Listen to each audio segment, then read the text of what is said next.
Hello, Guardians. Welcome back to Tower Casuals, the Destiny podcast, live on Twitch and YouTube. This is episode 200. I am... Yeah!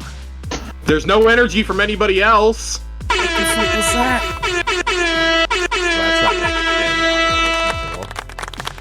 that? We're celebrating 200 episodes, and nobody reacted to that news. Jesus Christ. I'm one of your hosts, Corey Derrigan. 200 episodes. Is... After I invited y'all motherfuckers to be here. The Jotun Toten Vault Dwelling. Yes! Master of the Deep Stone Crypt. God Slayer, Josh Finney. Yeah, baby! Got that God Slayer. You did. Okay, enough of that.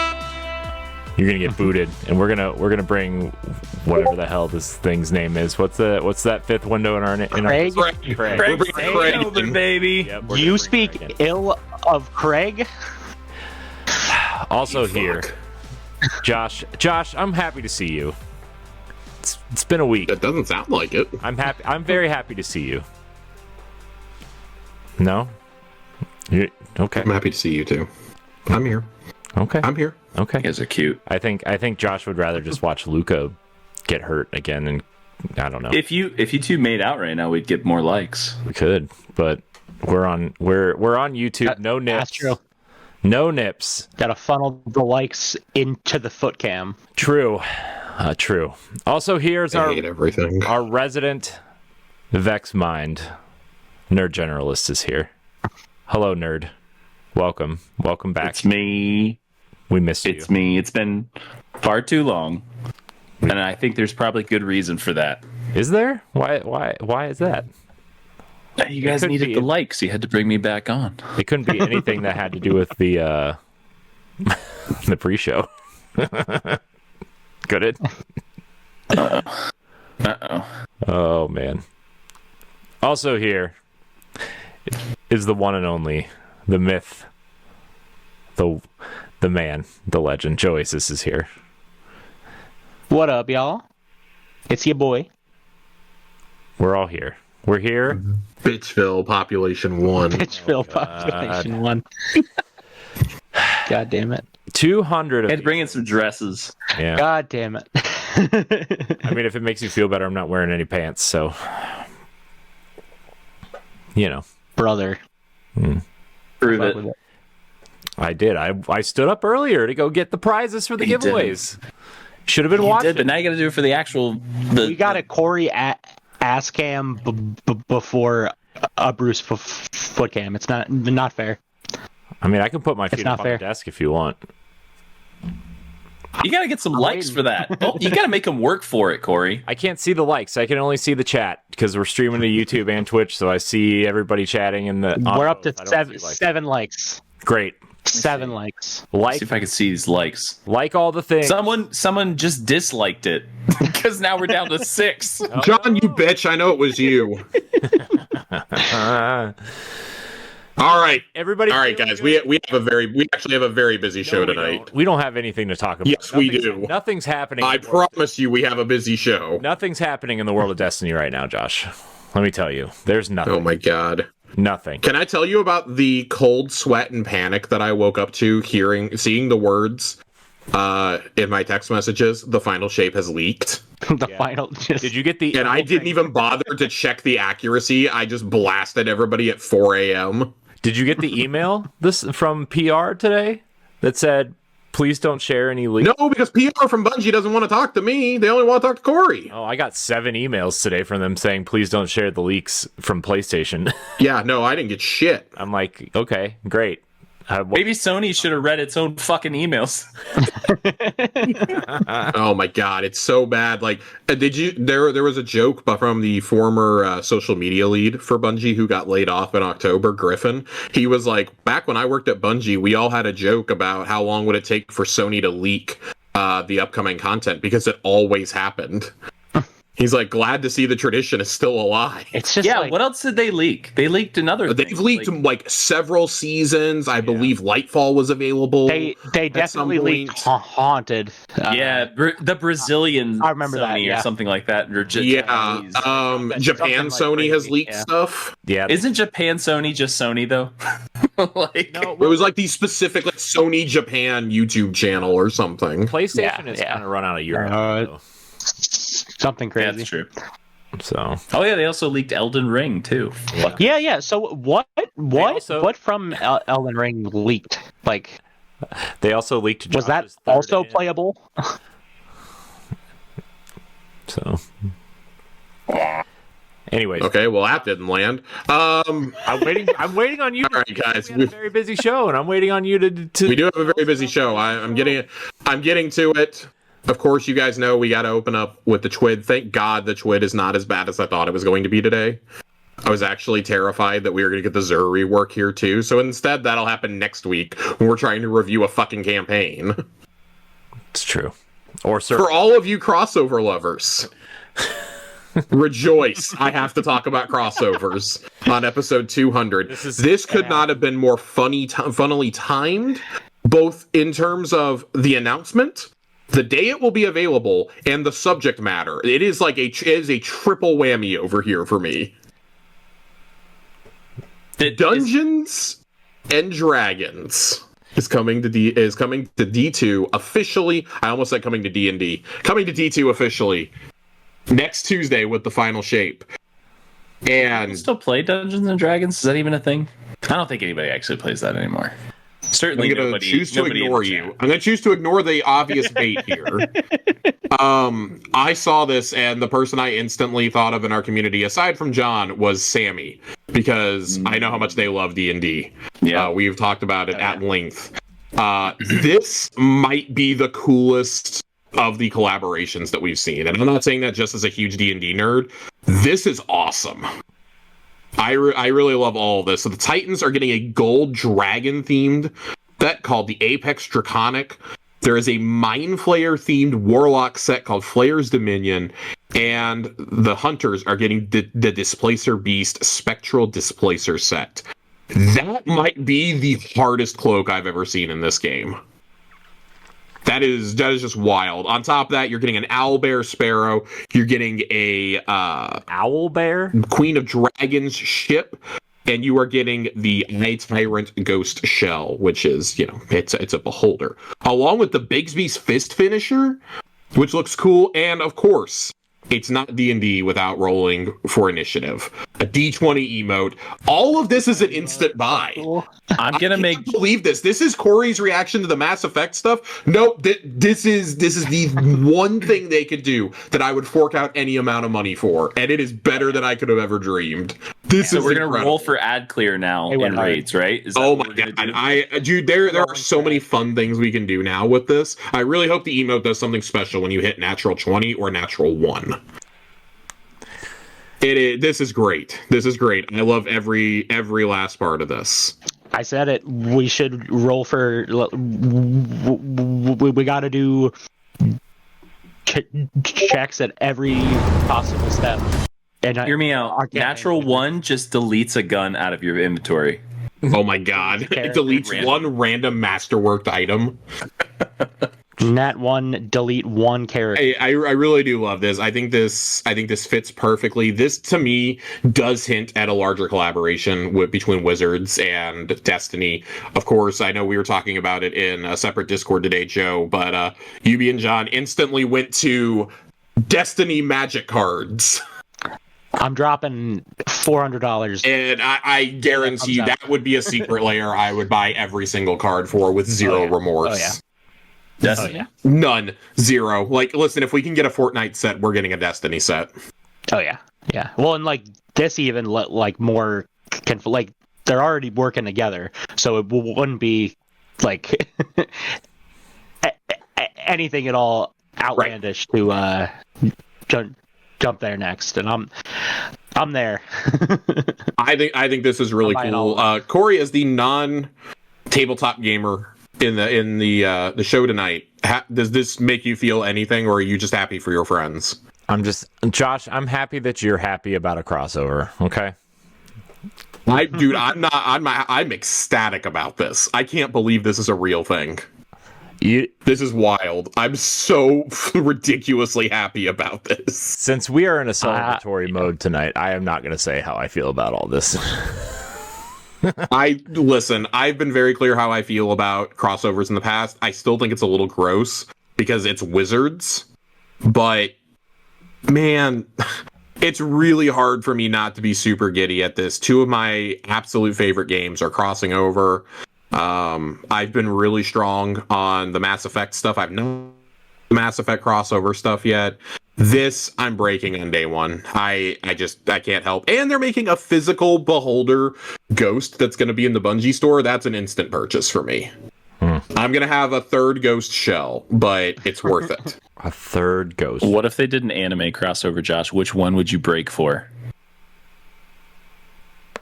So the problem is, I don't know why. I'm trying to think of an anime that would actually like make sense in Destiny. Oh, fucking Fortnite's is in there. It doesn't have to make sense. But they took the Fortnite armor and made it look like it belonged in Destiny. That's what I'm getting at. For anime, I mean, it has to be Gundam. We've already gotten that. Pick something different. We did. Oh, that's true. We did get Gundams already. We've already gotten that. That was really different. More Metabots, but I'll accept Gundam as an answer. Oh my gosh! It wasn't a direct Gundam crossover. Man, I might have to go Kaiju number 8. That would be really dope. I don't know why I asked this question, pretending I would actually know what you're talking about. But no, Kaiju number 8, the best new anime of the year. It's great. Go check it out. Sharks, yes. That's an old reference. Showing your age there. That would be the only anime. Who am I kidding? Like, here's the thing though, like I get to play as actual anime characters that like their models look good in Fortnite. Like, I don't want to play as a Goku skin in Destiny. That's like if you make the armor look like it belongs in Destiny, I'm okay with it. Yeah. Like the D&D stuff is really tiptoeing the fucking line, but I'm like, mainly because that Mind Flayer helm. The Mind Flayer one is really the only one. Like, I love it and I'm buying it. I like to think that the Hunter Cloak is like the skinned carcass of like something they killed in the wild. Like a creature of darkness or something. And like, I guess you can like rationalize that for the Mind Flayer helm. Like, oh god, this warlock just got fucking weird. But I've thought for a while that the final shape is gonna like the campaign and like how it's gonna work. My theory for a while has been that it's gonna draw like heavy inspiration from like D&D, and I this and Warlords Ruin just kind of really enforced that for me.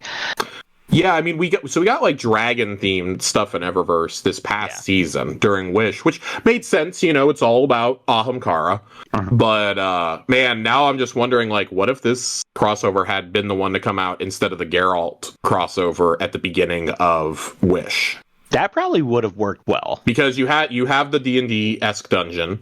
You had a whole season about dragons, for God's sake. Like, I feel like that would have gone over better, but hey, it's all in terms of your partnerships. It's pretty clear that the Mass Effect one was supposed to be there for the initial launch of the final shape now. So, yeah, I like this. I'm book this moment, everybody. I will probably never say this about a crossover ever again.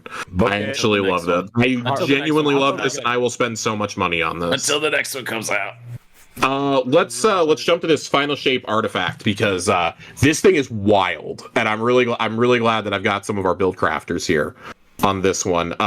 That first column, that's of course your champion mods: Anti-Barrier Pulse, Unstoppable Sidearm, Unstoppable Scout, Overload Hand Cannon, and Anti-Barrier SMG. I feel like all of those fan favorites. Nothing to really complain about. Maybe SMG? Unstopped Sidearm, Anti-Barrier SMG. Yeah, I love that. Yeah, Anti-Barrier SMG is a cool one. I'm a fan of that one. Yeah, And then I'm a bigger fan of anti-barrier pulse, frankly, especially with pulses getting the global buff. oh yeah, For sure. Big fan. But SMG, I mean, Red Death is gonna go hard. well, yeah. Oh god, dude, it's gonna work with that. But anti-barrier SMG, you got to think how many different guns have how many different elements have some of their best guns as an SMG. Oh yeah. So I think this is really cool. Starting in column 2 though, we get a little spicy. Logic reducer, weapons with the radial era transposer origin perk deal increased damage to Vex. Extends the duration of the radial area pools created by the transposer. I bet that's the origin perk for the Echoes ones. That is. I didn't even think about that. Is it going to make pools of Radiolaria? That's what it's saying right there. Just going to get Vex. That is so cool. Oh my god. All over it's the going to be floor. even worse. Vex. Overcharged armory. Weapons with dealer's choice, radial area, transposer, collective purpose, and sundering origin traits are always overcharged. Elemental charge, cost of elemental charge mods are significantly discounted. Love that. Oh yeah. Saint's Inspiration, rounds loaded by the Cast No Shadows origin perk can overflow the magazine. I assume that this is the returning Season of Dawn weapons. Yeah. Oh yeah. And then Winning Hand, weapons using the dealer's choice origin trait, combat precision, final blows, or rapidly defeating opponents cause the target to explode, dealing solar damage to nearby enemies. Having several equipped weapons with dealer's choice increases the effect of the explosion. So cool. Kind of what we expect from that second column. Some stuff that works with our seasonal weapon suite. Column 3. Elemental Siphon. Rapid final blows with a kinetic weapon or a weapon matching your equipped super. Created elemental pickup matching your equipped super. I'm excited about this one. Yeah, this one. That could be real spicy. Yeah. I like that. Overload Sword. Big fan. Big fan. And swords are always overcharged. If Ronnie, just in time, we're talking about swords. Oh, we're going to be talking a lot about swords in the next couple columns. Creeping Chill, stasis weapon, final blows against slowed or frozen targets, release a burst that slows. This, I think, will go obviously really good with Riptide Chill Clip. Excited for that. Excited for Peace Bond to be used again in the new meta. I think that's going to be really fun. And basically anything with Headstone. If you picked up that Volpeka a couple weeks ago that had Headstone, here you go. Or that bow, too. Yeah, Virgil's Curve. Nerd was using that when we were running an Onslaught yesterday. Oh, yeah, I love that. It's great. I actually have been trying to knock out the catalyst for it recently. Press the advantage. Breaking a combatant shield grants increased weapon stability, handling, and reload speed. Swords gain increased guard resistance. Ooh. And then Threaded Blast. Destroying a tangle with a strand weapon creates a larger and more damaging explosion. So for all of us who like to use things like Rufus's Fury or Immortal, this is for us. I'd also keep in mind that things like, Fang of Ear-Ute works with this. Swordbreaker will work with this. There's some pretty fun ones. And what's the hand cannon that's coming back that I'm forgetting the name of? Better Devils is coming back as a strand hand cannon. So for all you hand cannon lovers, Better Devils is awesome. Yes. And then column 4, of course, this is where we get really spicy. Counter energy. When you or a member of your fire team sends a champion, you gain energy for your least charged ability. Blade stamina. Rapidly defeating combatants with a sword refunds some ammo. Very excited. Of the sword, baby. Yeah, hope y'all farmed out a good guillotine. If not, you got a couple more days. Or Slammer. Slammer too. Well, but Slammer you had to have previously unlocked it because it's not the weapon this week. Oh yeah, true. So you may be SOL on that one. Void Hegemony. When you have Void or Prismatic equipped, defeating weakened targets provides a small Void overshield. I like that. I already like running. What is the one that gives it to you? Repulsor Brace. Yeah. I already like running that, especially on Void SMGs. So this is pretty spicy to me. Not like, oh my god, just gonna break the game spicy, but like, okay, I don't feel a need to run a Repulsor Brace gun now. while this season is out if I have that one. This might be my second favorite in the whole thing. Radiant orbs. When you have a solar or prismatic subclass equipped, picking up an orb makes you radiant. Bro, That's gonna be literally you're just gonna be radiant all the time. Oh, it's gonna be disgusting. It's gonna be absolutely disgusting, and I love it. And then galvanic armor. While you have an arc or prismatic subclass equipped, incoming damage from combatants is reduced while amplified. So with that one, I wonder if it's gonna, because being amplified already gives you damage reduction, doesn't it?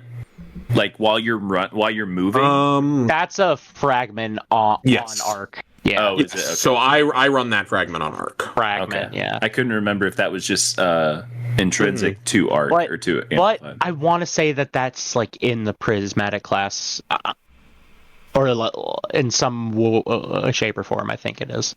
Okay. I'm not quite sure. We'll have to look into that. I mean, obviously, we'll all have hands-on with the artifact soon enough, and with prismatic. Final column. Prismatic transfer. When you cast your super, each member of your fire team with a different super type, different than yours, gains a bonus to weapon damage. So that's interesting. That's going to be pretty huge. That's cool. Yeah. So yeah, like linears and rockets are going to be awesome. Like that combined with the crit spot of a div cage. I'm that also could be wondering, really like, if everyone else has that on too. Like, does it stack 5 times? I mean, there's gonna have to be some testing. Seeing this made me go, oh my god, I need to log on to my other characters and make sure that I stack enough bounties to speed run to this particular perk for the raid. Argent Blade. While you have armor charge, dealing damage with a sword consumes an armor charge and empowers your sword for a short time, granting bonus damage and energy charge rate. So imagine stacking this with prismatic transfer. Does this stack with Lucent Blade? I would imagine so. Oh yeah. They are really pushing us. Are we going to beat the shit out of the Witness with swords? That'd be pretty sweet. Not gonna lie. I actually would love that. That would be such a contrast to the Rolk fight, where you're trying to stay away as much as possible. Well, it would be really cool if they gave us like a fight that like guarding with swords like mattered. Ooh. So because I would love something like that where like somebody's attacking us. Well, like I've been playing a lot of Elden Ring recently, and like imagine if we had to fight a boss where like dodging and like sword blocking like mattered. That would be awesome. The like one person that kept a good roll on a sword for the guard is like yeah. I think it's like the king now. I think it would have to be one of those encounters where they give everybody a sword, just because like otherwise you're saying like you have to have this specific type of weapon. Mm-hmm. And that creates, accessibility issues and things like that. I think it would have to be like a hive themed encounter so that you have hive swords and you just can easily explain it away. Yeah. That being said, I do definitely agree. I would really like to see that. I think that, like, obviously the closest we've gotten is probably not the way they intended for it to be done, by Atrax and even to an extent Crota. Kind of, yeah. Mm-hmm. Well, that was how that was how we did Pantheon for Azarac was a Titan with strongholds and Lament, just like completely baited him the whole time, and we all just pumped damage. Well, let's keep going here. We've got the Expanded Abyss. Void sources deal increased damage to weakened targets, so just get somebody to throw a smoke bomb on there and go to town. Shield Crush. This is one of the other ones I was really excited about. While you have Woven Mail, Frost Armor, or Void Overshield, your melee recharges faster and deals increased damage. While you have Amplified or Radiant, your grenade recharges faster and deals increased damage. So, I wonder, because they were talking about in the video that you could have multiple of these up at the same time. Like, I wonder if it stacks. I would imagine that it does, because it is not hard at all to get Woven Mail, Frost Armor, and Void all at the same time. Yeah. That is not hard. So I like that. And I mean, like, everything is going to make you fucking radiant at this point, clearly. Oh, yeah. Amplified might be the hardest one to get. And then Just get one transference. kill. The final one is transference. This is the other one I was very, very happy to see. Gain increased grenade and melee damage while transcendent, and weapon final blows while transcendent. Refund light and dark energy after transcendence ends. That is very cool to see. Transcendence, of course, is that special grenade, and it lets you break the special shields on some of the dread. I am super stoked to see this. This one I feel is going to be a mainstay in the 5th column for at least like the first year of prismatic being a thing, given how much they're going to want to push a new subclass. We've seen it with Stasis and Strand in the past. We've seen it with the 3.0 supers. Like, they want to push the new stuff, and they're going to put those shields in every facet of the game because they're going to want you to adapt. So I really like seeing this. This kind of feels similar to what was the fusion rifle one, particle deconstructor, that we all liked a few years ago. Yeah. That it was like, oh my god, like it made the base version of like in that case the gun so much better that we all got so used to using it that felt natural. And it was like this huge comeback down to earth moment when it was gone. Yeah, and we've clamored for it ever since, but it broke the game. I almost feel like you're going to get a similar thing here. Maybe. But this also feels like it could just be like a natural ability as part of the subclass in due time. Just a little reduced.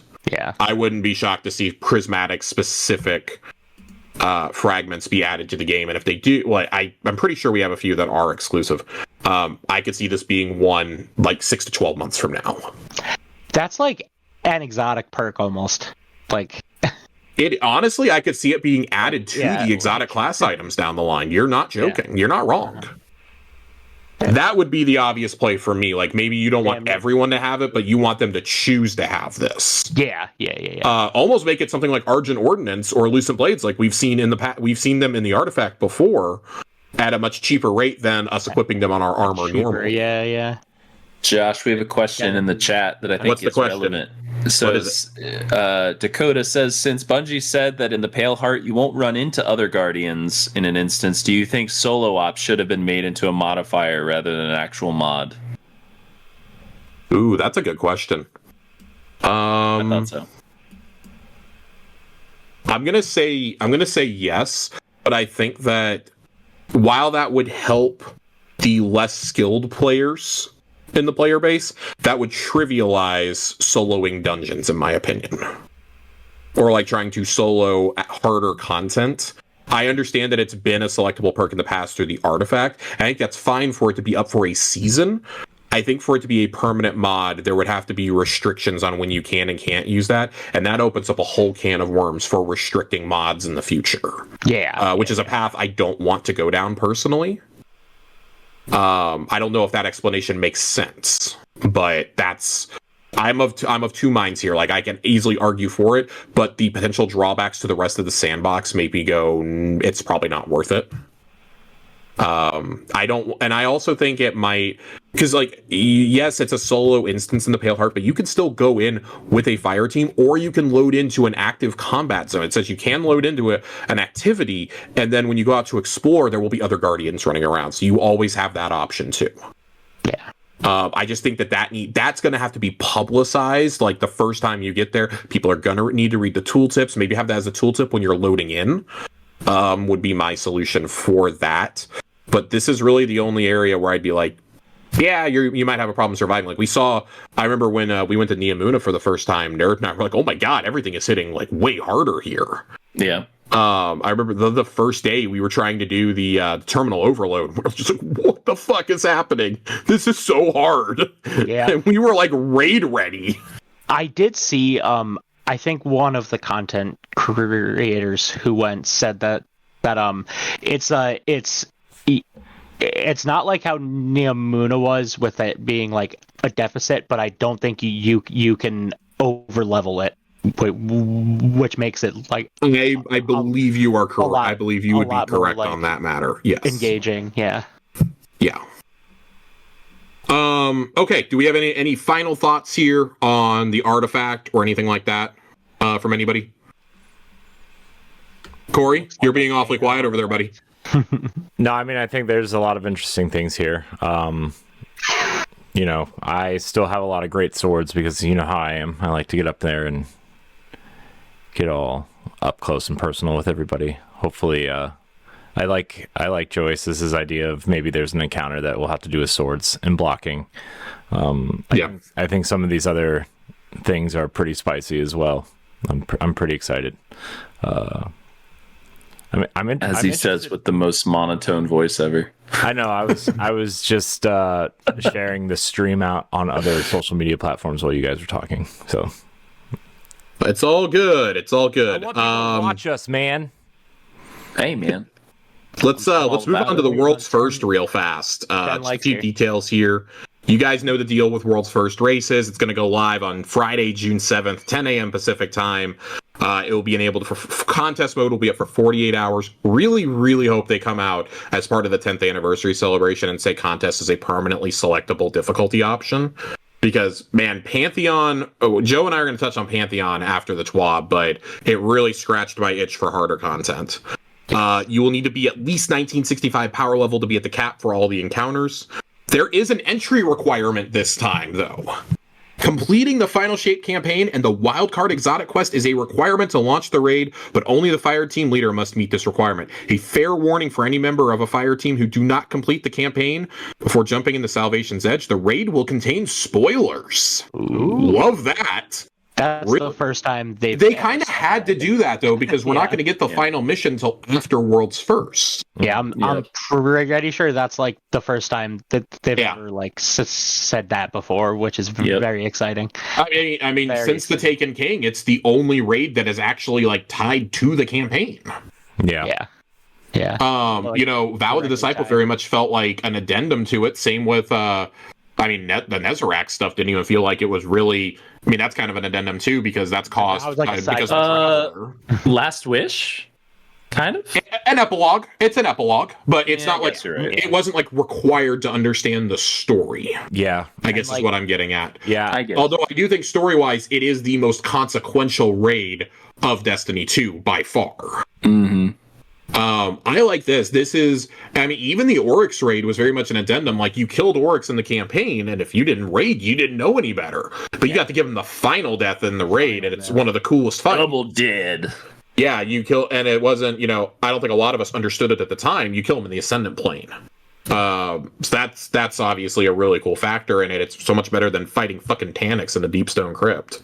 Mm-hmm. So man, nothing beats Taniks. Clearly, I'm very cool with this being like they have been clear since August. Hold on, beating the raid is important to the storyline. That is Taniks pissing your Cheerios, Josh. Taniks been pissing in my Cheerios for about 8 years now. Maybe we might be up to 9 by the time, because House of Wolves is when he was introduced.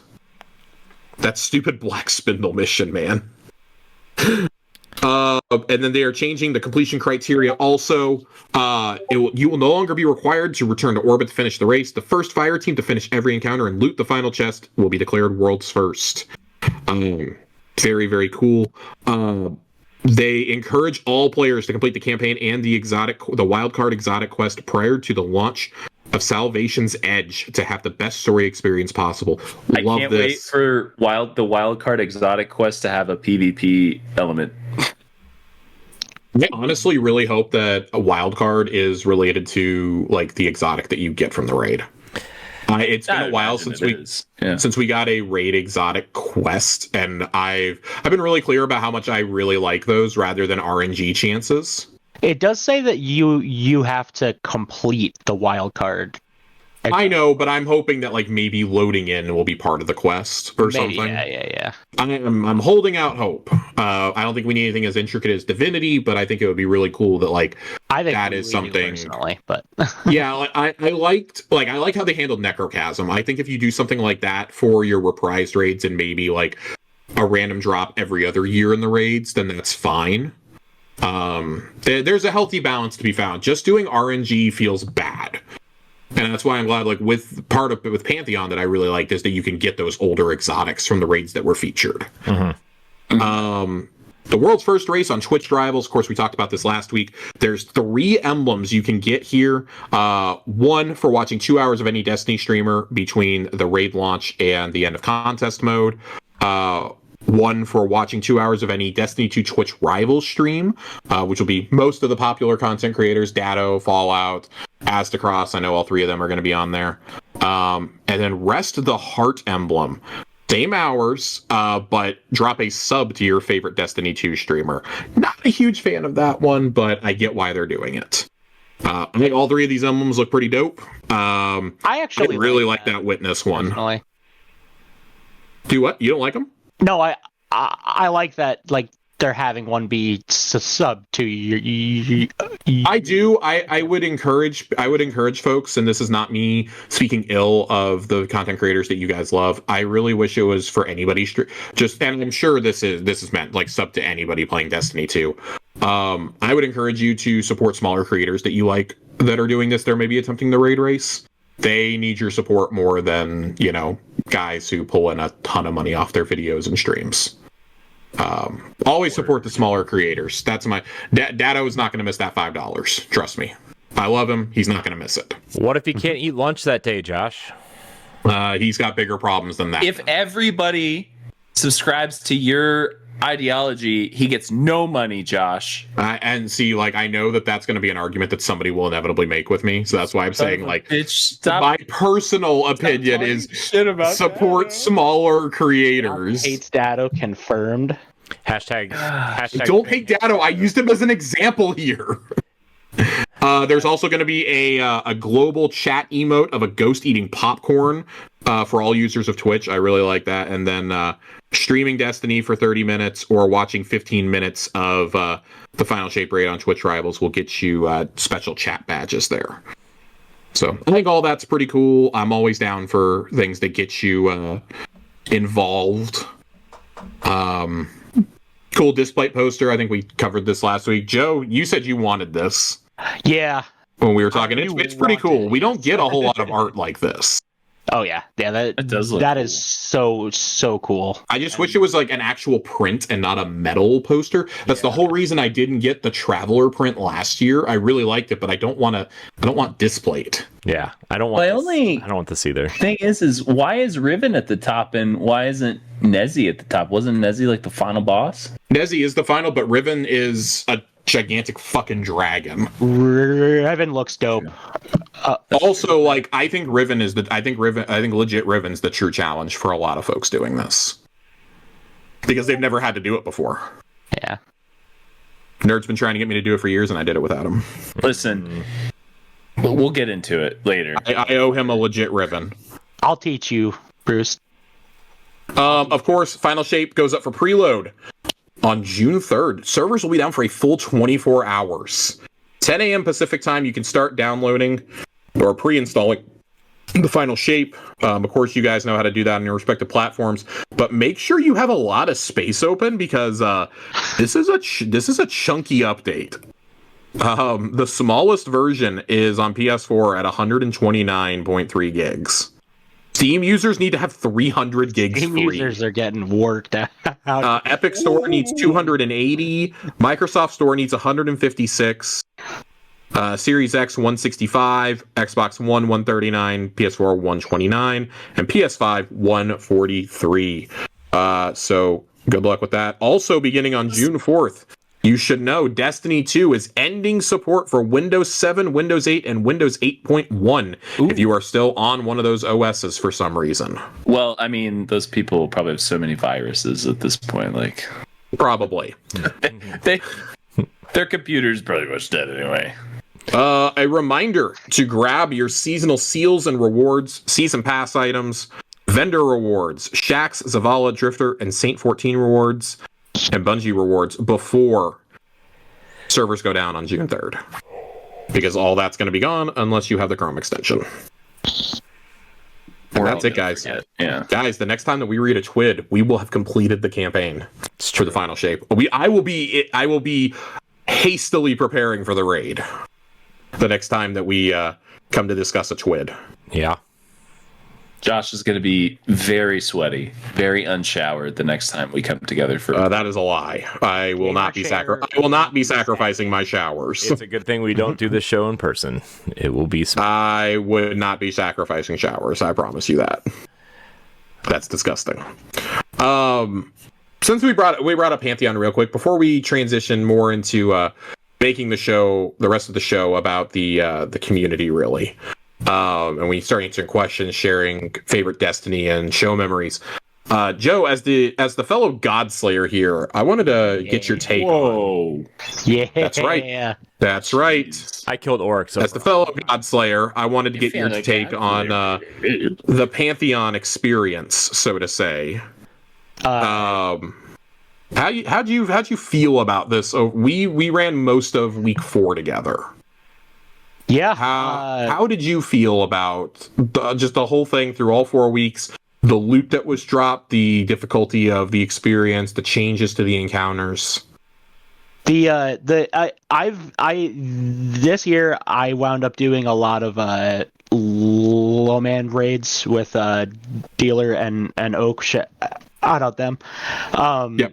And it truly like makes the raids feel like that much like I haven't felt that level of like completion and like satisfactory for like getting it done since like a content test mode raid. Right. Completing Pantheon was like that times 8 at least. Like that they didn't just bring back content test mode. They made a range of like small and big as hell tweaks to every encounter, and they all felt great. My one complaint was sometimes it just felt like they were throwing a tormentor in there to throw a tormentor in there. But other than that, like 2 Rolks, what a way to fuck us all up. Like 2 Rolks, one just kicking you the whole time. I died a million times to that. It was a great experience. Yeah, I agree with that. I think the Rolk change was probably the best. Having 2 and you guys just ended up cheesing it, didn't you? So Joe and I actually tried to do it legit for a couple of hours. It was very hard to keep track of both of them. It was very chaotic. It doesn't look and we did it legit week 3. Week 4 is the only time that we felt the need to cheese it. And we still got in the final stand several times. Multiple times. But it's the interesting thing is you kind of have to walk them both in like a circle, and as soon as his beams like split the group up, it's chaos, and like it's hard to like reel that back in. So just adding a second roll completely threw all of our muscle memory off, and it was great. Yeah. I really enjoyed it. I think it was awesome. Just overall great experience. A lot of the changes are what I feel like Master Rage needed to be. Not the dumping tormentors in, but like 2 people having the exploding light buff or whatever it's called in Golgoroth. And that with the taken Minotaurs, that's enough to throw you off. Oh yeah. On even at -5, that's enough to kind of fuck with you if you've never done it on Master. So I think the only ones I didn't particularly like the changes to, because it was just like, oh, here's a Tormentor, were Atrax and I mean, I don't even really think that there was a change to Caretaker, was there? They put ads for the people doing babysitting duty, and that's right. More of the they spawn taken ogres also. Yeah, that too. So, but yeah, I not so much on the random tormentors. Like half of them you didn't even have to deal with, because they would despawn anyway. Like they had one in Oryx that was so slow getting to the group that half the time it just despawned by the time it got there anyway. Yeah. So it's just kind of useless. I'd like to see some of these changes incorporated into master raids going forward. I'm not suggesting go back and like change the ones that already exist, but like any raids going forward, I want to see things like this thought out for master mode. I think that especially double Rolk and the breaking of the Centurion shields in NES, while annoying, were the right kinds of changes and challenges for master level content. If you're doing master content, you should be able to handle a curveball like that. Oh yeah. So, and of course, we're not even doing it at master level. We're doing it at contest difficulty, right? And even then, like, we had surges, and it was still a bit of a slugfest sometimes. So, just shout out. I really love that there wasn't much of a change in Riven except for some invisible minotaurs and do it legit. Yeah. I really love that you couldn't cheese Riven. And I think that if you're doing a raid gauntlet like that for the first time, especially, like, that had to be a requirement. Oh yeah. So I look forward to seeing what the next iteration of this looks like. I do maintain that I think they'll do another one with the 10th anniversary. If not, you and I have both said that we would love to see this come back as a moment's triumph thing in the future. Oh yeah, I think if they brought it back once a year to build hype going into the expansion, obviously, like, it seems like they're gonna deviate from a yearly expansion model, but I'd love to see this as like a way to build hype going into an expansion. I'll be honest, I don't want to see this every year. Yeah, but because I think if you do this every year, it loses how special it is. And you can't just a special thing. Yeah, I think reusing the same encounters would also like just kind of fall flat. Yeah. Like, if you didn't do those encounters when it was up, like, no, fuck you. You don't get a second chance at this. Like, those, I'm a firm believer that, like, those emblems and that title should be gone forever. Like, come up with something new next time. I agree that the titles and stuff should be gone, but I think this was way too much of a knockout of the park for them to not bring it back. No, they'll bring it. They've already said they're bringing it back. Yeah. They've already. But I mean, in a regular fashion. And it doesn't need to be back in a regular fashion. I'm gonna be that guy. Okay. I don't think it should be. I think the titles and shit should be different. I'm not arguing that. What I'm getting at is I think that the loot aspect trivializes the other raids if this is available all the time. That's true. Because they have done it in a way where you are guaranteed red borders. Every time through, you are guaranteed an adept weapon with each clear. With each boss clear, you are guaranteed. You can buy red borders every time you get to the chests at the end. I think that trivializes running the actual raids. I don't think it should be there all the time. I just mean it should be back on a once-a-year basis, like you said. Yeah, and they've already said that they'll bring it back in some form eventually. Let me build the... I would love to see them do a dungeon version of this. Same, yeah. I think that would be the bigger knockout of the park, frankly. Like, okay, you nailed it with 6s. The next one, let's get it with 3s. By then, you've got enough raids to pull from again. I'd love to see one with the classic raids, just D1 encounters. There's so many different things. You could even take, like, infamous Nightfall bosses and put them in there. I don't know. Like, there are so many things you can do here. You could do endgame bosses from the campaigns. Like, there are things you can do here. Unvault some of the encounters from the Leviathan raids, from Crown of Sorrow, from Scourge of the Past. Like, I would love to see some of this stuff come back, and maybe that's the form they come back in. You don't bring the whole thing back, but you make it part of a raid gauntlet. Or there's a lot of ways to do this. Yeah, like somebody in chat said, 1 year it's the raid one, and then next year it's dungeon one. That loops back. It's like every other year. The only other critique that I would give towards this is something that Oak actually brought up to me when we were finishing up a run the other night, and that was that, like, the loot for them was unfulfilling. Like, yes, there was a lot of it, but they already have all of that crafted. Whereas for me, I'm going in having, like, 2 or 3 patterns of guns, and I'm finishing all these guns. I'm getting all these adept rolls as someone who hasn't done a lot of master rating. And I'm like, oh my god, this is like the best loot I've ever gotten in my entire life. Between this and Onslaught, I've filled up like 100 slots in my vault in the last month and a half. Like I'm drowning in all these great rolls, all these crafted guns now. And they're like, yeah, for us who raid all the time, this is cool, but it very clearly, the loot doesn't skew towards the audience, because this is something that is for experienced raiders. This isn't something you just boot up and decide I'm going to do with only having a couple raid clears under my belt. That's I did like the amount of spoils, and like you could buy like 20 adepts every single time, like so many adepts. But like me, like them, I already have all this stuff. I was exclusively after the title. The title is all I cared about, but I was after it. I'm not gonna lie, getting that trace rifle to drop for the first time and then finishing the pattern purely through Pantheon runs and not buying a single one from a chest was pretty rewarding. It took Josh a year and a half to get one drop, and then I finished it in 2 Pantheon runs. Yeah.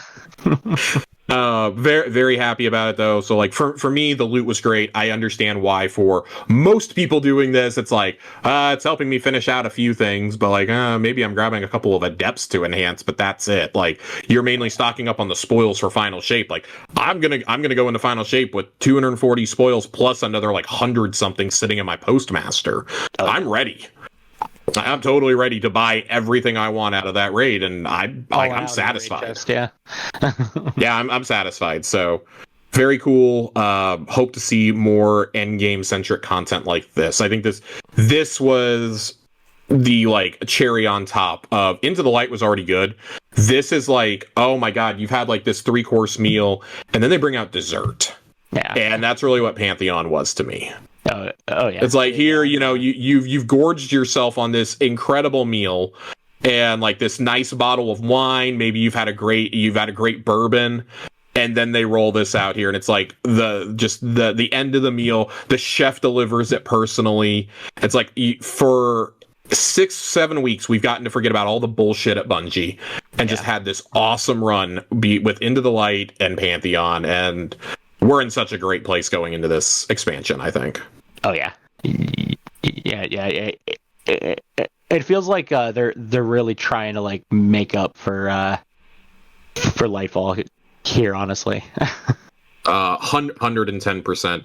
Yeah. Let's move on to some content for all of us. We asked you guys to submit your favorite memories from either the pod or from Destiny. I was going to sprinkle these in, but we were having some really good conversations. So we're going to go through some of these while we kind of mix them up with questions. Nerd, we had a fashion contest going on over the last couple of days. Do we have the votes tallied on that? Give me I will let you tally those while I start these, and we will bring those up in a little bit. Okay. I want to make sure we announce the winner of the fashion contest on tonight's show. Okay. Before we get out of here. So we put out a call for some memories, and y'all wrote a lot of novels because apparently you guys like me talking a lot. Corey, do you have this pulled up in Discord? I do have it pulled up in Discord. There is a lot of things here. Corey and I we're gonna tag team some of these. I'm gonna let you take this first one here, Corey, from Jiggly Panda. From Jiggly Panda, not from Fox? Not from Fox. Fox was telling people to submit stuff. Oh. You're right. That's exactly what it says. Jiggly Panda writes in, started listening right before the launch of Lightfall and love how passionate y'all are about this game. My favorite memory is hearing Josh and Corey go back and forth with all of the hot takes. I can say y'all have helped me through some tough times and helped me get through the week with both pods.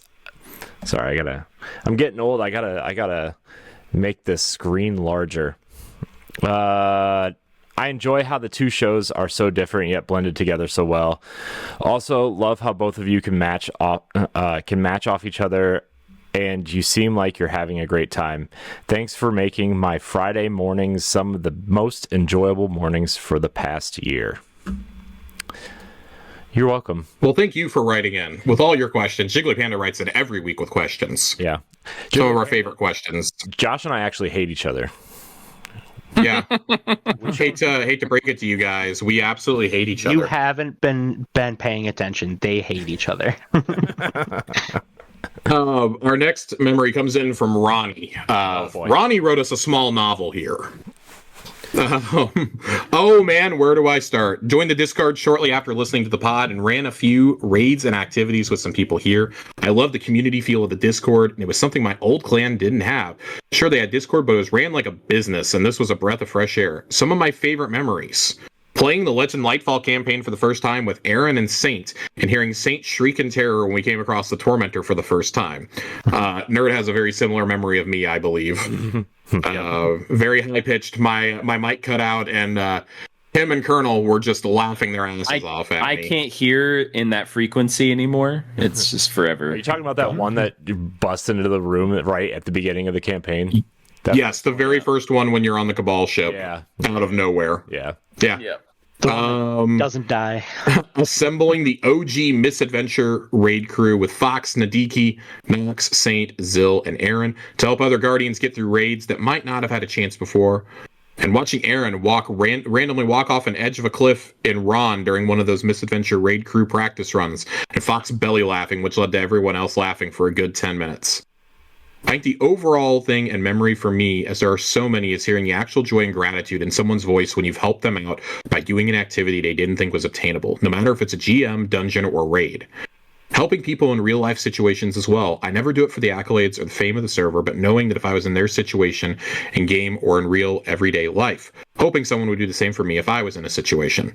I've met some great people in the server that will be friends for the foreseeable future. Besides the ones I tagged, I can't forget Airmail Addict, Virtual Massacre, and Emerald Jack 999. So thank you, Corey and Josh. Enough with this mushy junk. Grandpa Scout out. Mm-hmm. For those of you who may not be a part of the Discord, Ronnie has been one of our raid leaders in there since we started the server, in all honesty. And there are very few people, I think, that have kind of picked up the torch of what Corey and Nerd and I wanted to do with it than Ronnie and his Misadventure crew. So, thank you so much for everything you guys do. Raids, dungeons, GMs. Like, I don't think there's a night that I, log on that I don't see Ronnie on helping somebody through something. And God, with 600 levels this season under his belt, I would hope he's gotten more than a few friendly clears in there for people. And the winner. We've got the fashion contest winner here. Well, it's perfect. It's perfect timing, and that's why I'm cutting in. The winner of the fashion contest is actually Ronnie. Boy. Let's see, what was the percentage rate? With 18% of the votes, and we had a two-way tie after that with, let's see, who are the next people? Was number 7, which was Nox, and Illustrated Dio with 15% of the votes, respectively. So, Ronnie, congratulations. Oh, yeah. Yes. Ronnie, I will be in touch with you tomorrow to give you your prize. Ooh. So, of course, for those of you who don't know, our fashion contests are always done for silver. And for a custom title in the server, which for this one, we're wiping all the server titles here in a couple of days. Ronnie will be one of the few that gets to keep his, and it will be Witnessed. Ooh. Witnessed. So, very excited for that. I really wanted to do a fashion contest as we led into here. Show me your best pre-final shape drip. And maybe because I've watched Fury Road recently and I'm excited to see Furiosa, but I couldn't get Witness Me out of my head. So Witnessed, Ronnie. You are weighted shiny and chrome in Valhalla. Even though I don't think your drip was shiny or chrome at all, if I remember correctly. Weighted shiny and chrome. Weighted shiny and chrome. Yes, Corey, that's from a movie that you've never seen. Probably. Sure.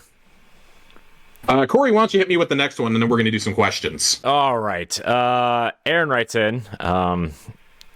Aaron says, "Oh geez, how do I follow up on Ronnie's post? I mean, this Discord community is pretty great. I came over here with Ronnie because our old clan was elitist, and it honestly felt like a chore for some of them to run anything with us.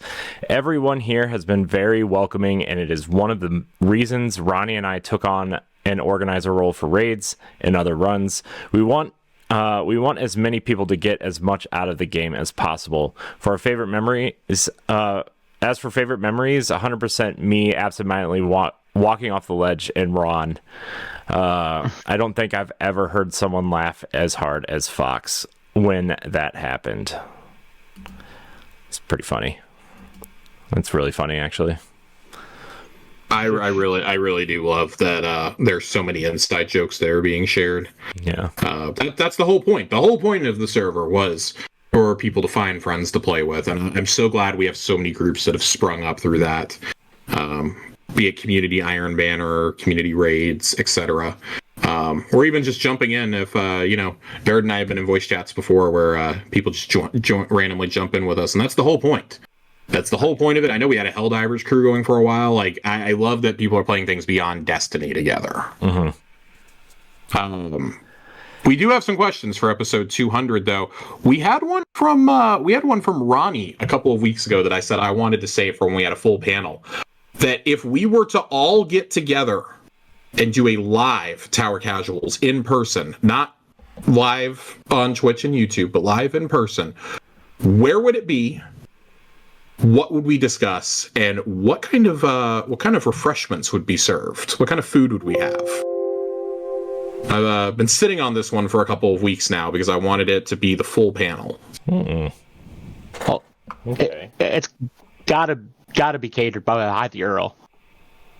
I mean, I think it has to be at the Earl. Yeah. And catered also. Yeah. Yeah, I mean... Wouldn't it be great? Go ahead. Oh, I was going to say Earl sandwich, too. I was like, that's the only place it could happen. See, wouldn't it be great if we had already thought about this and we're like, just so happens, guys, we are live. Corey just pulls up a green screen from behind him, and we're back there at the Earl of Sandwich. Sponsored by Earl of Sandwich. Here we go, guys. No, you guys really messed this up. Brought to you in part by Craig. Brought to you in part by...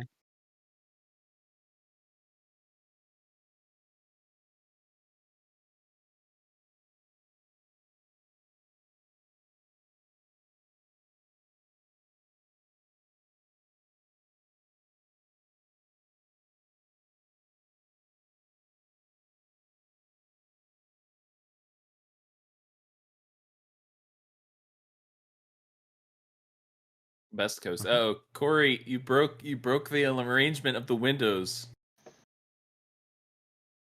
No, only Corey's on the podcast. Corey's gone on rogue. Corey's gone rogue. All right, ladies and gentlemen, we're back after some incursions from the Vex. Yeah, they infected me. They really did. They infected They infected the podcast.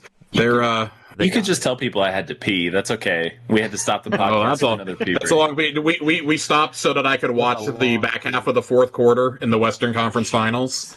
Luka Doncic is going to the NBA Finals. For all of you who hate hearing me talk about sports, you got another 2 weeks of it. You know what, John? Because the finals will be going on. I love it. Sports casual. I love it too. I'm actually genuinely a little emotional. This is the first time since we won that we've been back there. I worked at the arena that season. It was very cool to see in person when we won the title. This is a very cool moment. This is a very special moment. You know, we could do a seasonal podcast called Dallas Casuals, where all we do is talk about the Mavericks.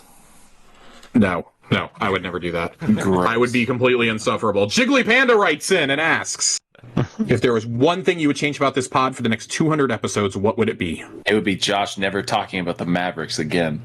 Fuck you. That's my That's a lot. It would be Josh only talking about the Mavericks. It really would be. Before the next 200 episodes. I actually have a semi-serious answer to this. I'd love to have more discussion about builds and guns and things like that. I feel like that's some of the best content that we produce is when we have these long-form discussions. Not even specifically about like weapons, but some of my favorites are when we get to break down, like we have like these long 2-hour talks about something that's happening in the game. And it's not just, well, we had a twid this week. Well, we had this week. Like, I think it's really fun when we get to break down the nuances and the ins and outs of the game. I really love that aspect of doing a pod. That's my favorite part. Is picking everybody's brains. So, and I would say also getting more guests on here outside of our stable of friends. I love you guys, but we want to we want to expand. Fuck us. So yeah, man. No. I mean, like, listen, I can call you guys up on any Thursday and be like, hey, can one of y'all fill in? Like, one of us had an emergency tonight, and both of you have actually had to do that before, and you guys don't hesitate to say yes. I'd like to pick some more brains in the community. So my brain's not good enough for you anymore. I hear you. Oh, it's more than he good wants enough. More hunters. Jeez, I hear it. We don't need any more hunters. Gosh, that's gross. And then, Jiggly Panda also asked, can we get an updated DLC ranking and seasonal rankings? Well, you're in luck because we're going to rank the DLCs next week. Mm-hmm. After, maybe not next week, but in the next 2 to 3 weeks, we will rank those and we will give you we'll do seasonal rankings. Probably when we get most of the way through Echoes, frankly. Mm-hmm. It kind of snuck up on us. We probably would have done rankings a few weeks ago had I thought about it.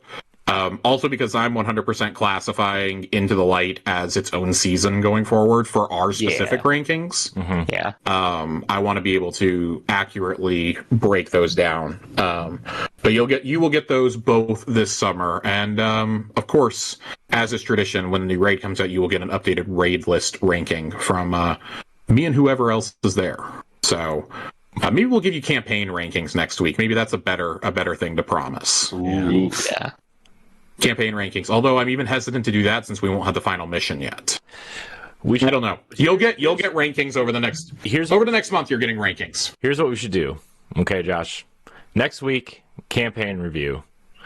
2 weeks after that, or a week after that, we'll do the campaign rankings, and then the following week we can do the expansion rankings, seasonal rankings, whatever. Unless there's some really big story stuff going on. There's going to be a lot of story stuff. If you could sit down with any Bungie dev, what are 3 questions you're asking them? I don't know. What instead of 3 questions, why doesn't everybody give one answer to this question? Just because there's 4 of us here for time's sake. Yeah. Because it is actually very late. Yeah. What would you? I would ask. What have you learned over the course of the 10 years that you wish you would have knew at the beginning? And would you have changed anything? Nerd, what would you ask if you could talk to a Bungie dev? I mean, I know they've already said we're going to learn more about it soon, within the next couple weeks. But I want to know what's next, long term, more than anything right now. Joe. I've always wanted to know when Sparrow Racing League is coming back, baby. Oh my god. Yes. I need it back. Spoken like a true gen. I need it back.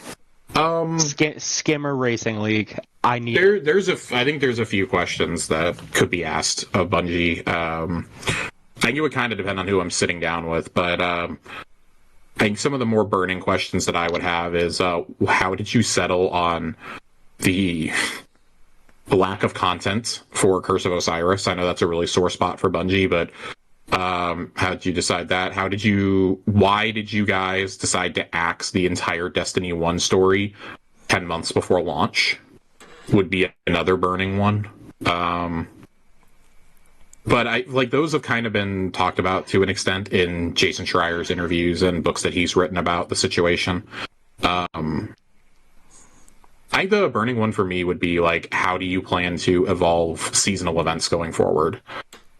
Because I think we can all agree that the seasonal events like Solstice and Guardian games and whatnot are starting to feel really stale. Have felt stale since we started this show, as a matter of fact. Haven't really done a whole lot to change them. But yeah, I think other than that, like my main question is just kind of nerds. Like, what's the future? Not even just like game wise. Like, how do you plan to expand the franchise? You said that was such a huge part of the sale to Sony. Like, are you still going to be able to pursue that or not due to not meeting your financial targets? So there's definitely a lot of things, and I think it's all depending on like who you get to sit down with at Bungie, because different devs and different departments are going to have different answers to these things. Tiger Jesus, another person who's been writing in for years and years now. I think back to like the time of like episode 50, we've been getting questions from you. Would you rather fight 200 tormentors, 200 champions, or answer 200 crossover questions? Well, it's not the champions. I would probably say I would rather fight 200 tormentors. Ones that I can finish. Do we get unlimited supers like in Onslaught? Yes. Executive decision, you get that, and you get Edge Transit. Rat Kings only. Rat Kings only. So don't joke about that. Joe got a clear on Legend Onslaught using Rat King. Our first clear on Legend, we used Rat Kings only, and it went great. It went great. Funny, I know exactly who you were in there with, too. Tiger Jesus' real 200 question. Real 200 question. What sandwich or meal could you eat 200 times in a row? Earl of Sandwich.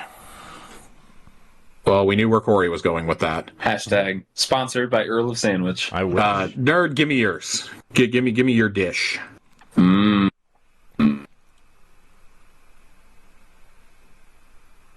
I mean, so this is 200 times without getting sick of it. Is that what we're supposed to? Sure. I'm not gonna say in a row. I'm gonna say 200 times without ever getting sick of the specific meal. I already do that. I have bacon and eggs for breakfast every morning, so I could probably eat that over and over again. No problem. That is your cholesterol. Yeah. Cholesterol's a lie. It's all just Jesus Christ. Made up. It's all right. made up. Joe, what would be your answer here, Joe? Gotta rep my Italian shit. Lasagna. Every day. I'm with it. How's his? No comments about his cholesterol. No, I gave up. I don't actively eat lasagna every day, but that wasn't in the question. If I did, there would be signs. That wasn't in the question. You don't eat lasagna every day. Owner named John. I've got kind of like a joke answer, and I've got a real answer. My joking answer is I could eat the spicy sandwich for a meal from Chick-fil-A like every day and never get tired of it.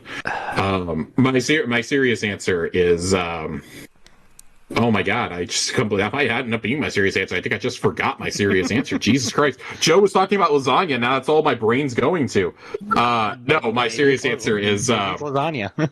My serious answer is Pequot's Pizza in Chicago. I legitimately have considered buying a plane ticket, going to Chicago for the weekend just to eat there like 3 times and fly back. That's how much I love that pizza. It is the only deep dish pizza I've ever had that I actually like. And you have the nerve to talk about our cholesterol when you're buying plane tickets to... I do. Well, I didn't say I've done it. I said I've considered it. When you're out here... I was going to go a long weekend and go to breweries, Joe. When you're out here... I was also going to feed my alcohol problem. I might make a stop at Buffalo Trace on the way back. Jeez. I want some Chick-fil-A now. Oh my god, yeah. Here's the thing. I used to eat the spicy chicken sandwich all the time. And then at one point, I turned 35 and it just started shredding my insides. Yeah, I haven't gotten to that point yet, thank God. 32 on the day the final shape comes out, by the way, people. Looks like I got another nine years. before it shreds me to pieces. So it's funny how once you hit a certain age, Corey, your body just starts working against you. I know. I know. That's why I eat mine is starting to do that with dairy. Yeah, that's why I eat egg whites and turkey sausage for breakfast. Oh, come on, get some meat up in there. Hey, hot take here. Hot take. Turkey sausage, turkey bacon, turkey burgers, delicious, and I'm not going to go back on that. Sorry. I think turkey sausage is better than regular sausage, but regular I won't go that far. Regular bacon. I won't go that far. Obviously, all the real stuff is better, but turkey sausage, turkey bacon, and turkey burgers are all bomb. I'll stand on that hill. All right, we have one more question tonight. You'll probably be the last one standing on that hill because we'll all be dead from cholesterol. And I'll stand on it, yep. I'll be dead inside of a pizzeria in suburban Chicago. And then we'll all come back as guardians. We'll all get ghosts. Exactly. And then we'll... No! I think Joe's too much of a look at Josh. The ghost will look at Josh, his pizza-stained face, and be like, ooh, I don't know about this one. Not this one, no. No. No, this was not... Fat from strength. He drank 42 beers. Damn, he died with a piece of deep dish in his hands and a pitcher of Goose Island. Should we really rest this guy? I don't know. That might be the savior. You're the prophesized one right there. That's true. I am the chosen one. Jeez. Guardian. All right, final question of episode 200. Hail Hydra writes in and says, so glad this podcast exists. You guys have helped me cope with school and a breakup and other stress. My question is, do you think there will be any lasting negative consequences of the campaign in the final shape? Will we lose anything permanently, such as the city, the tower, or a person? Traveler. Yeah, I think the Traveler is probably dead after this, frankly. My guess for a person, because I've said for a long time, like we were going to lose a major person. No, Amanda Holiday does not count. I do really think that this story trailer makes it seem like we're losing either Zavala or Ikora. I don't think Cade was intended to come back as a permanent NPC, but I'm pretty convinced that he will be now, simply to have Nathan Fillion be the voice of the franchise after the tragic passing of Lance Reddick. I think we can all agree that post Nathan Fillion, Lance really... they really ratcheted up the Zavala story beats, and Lance really got a chance to shine. I mean, even in the passing that his family made about his passing, they noted how much he loved the Destiny community. He was playing the night before the final mission of Lightfall the night before. Yeah, and we now know the final voice lines he ever recorded were for Season of the Deep. Some of his most emotional lines. It's really bittersweet. Nerd and I were talking about this the other day. There is no doubt in our minds now after that trailer that Keith David was the perfect person to step into the shoes. Oh yeah. But I do think that they killed it. I feel like they want to keep that to a minimum, though, to honor Lance's legacy. I would not be shocked to see Zavala's journey, whether it's killing him off or just letting him retire off screen in the tower. I would not be surprised if Zavala does not have a major story beat going forward after this. I don't think they'll kill him off. I don't feel like they'll kill him off. They kill anybody, it's Ikora. I think Ikora's got it. There's always the option that they just stay in the Traveler. Well, like, what if, like, based off of that story thing, what if, like, after what if, like, after we beat the Witness, Zavala can, like, manifest his wife and his daughter, but, like, in the Traveler and just stay with them.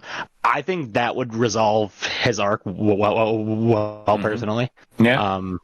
And he hands over the keys to Osiris, Crow, and Saint, maybe. It's Cade. Be the new Drake. I think the Vanguard is done. The Vanguard as an institution has shown that it's done. If anything, you're going to get a new consensus out of this, I believe, with Keitel, Mithrax, Cade, Crow, possibly Eris. Kind of like the like in Mass Effect, where all the races take a post. Yeah. Yeah. Kind of. Elsie can be the representative for, Braytech or for the Exos, whatever. What if Zavala gives his ghost to Mithrax or Ido? I would actually really hate that. Because Zavala doesn't have a story beat with those two. That's my issue with it. Like, he doesn't have a story beat with them.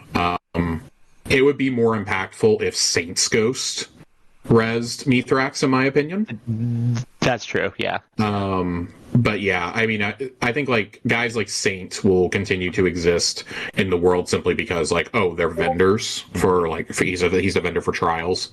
Yeah. But you can have them actively retire from story beats, I think. Yeah, that makes sense.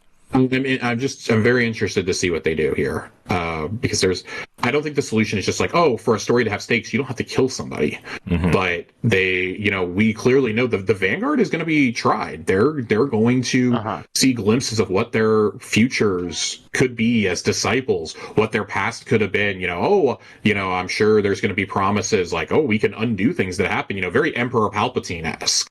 So, Joe, you were the one who pointed out to me, oh, damn, that looks like the shack from Zavala's Pass. Oh, yeah. So, and then, we see Cade standing over a body, too. Is that us? Is that Cade standing over his own body from the core, or is it our body from Corridors of Time? There's some really interesting questions to be asked there. We're not going to answer Hydra's second question. Any last-minute story predictions for Echoes? We don't know. Echoes is going to be directly influenced by the campaign. Dependent on what happens, yeah. But it clearly feels like, since it's Vex-themed, it's probably going to carry on from some themes that were explored in Wish, like why the Vex were invading the Dreaming City in the first place, things of that nature. I will say I would love a dungeon that just dumps us at the start or at the end of the Glassway strike and just says, "Go inside." Yeah, I would like that. I really do think I think it's going to be an expansion. Yeah. I feel like maybe the next real expansion after this, because I think we've all agreed it needs to be Vex themed. Yeah, I mean, you can't really go anywhere else with any of the other races, really, right? I mean, no, and that's why I do think that once we defeat the Witness, maybe some of those species that have been calcified in the pyramid ships maybe are dispersed back to their original planets. Thaw out. Yeah, and I mean, you can literally go anywhere with that. So, we're gonna go back to some memories. We have a lot of these to get through. I didn't realize how many of these we actually had. Joe, I'm gonna respectfully, we're gonna save yours till towards the end. I'm gonna give you the floor to talk a little bit. Both you and Nerd. But you guys are still entered for the giveaways.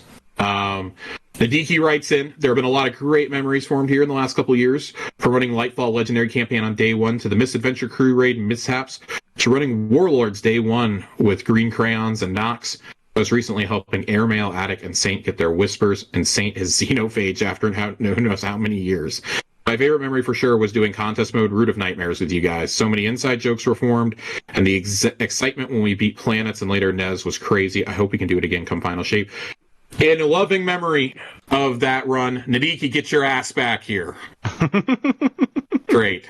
That is my entry for my favorite Destiny moment. Is Dealer yelling that during Final Stand of Nez.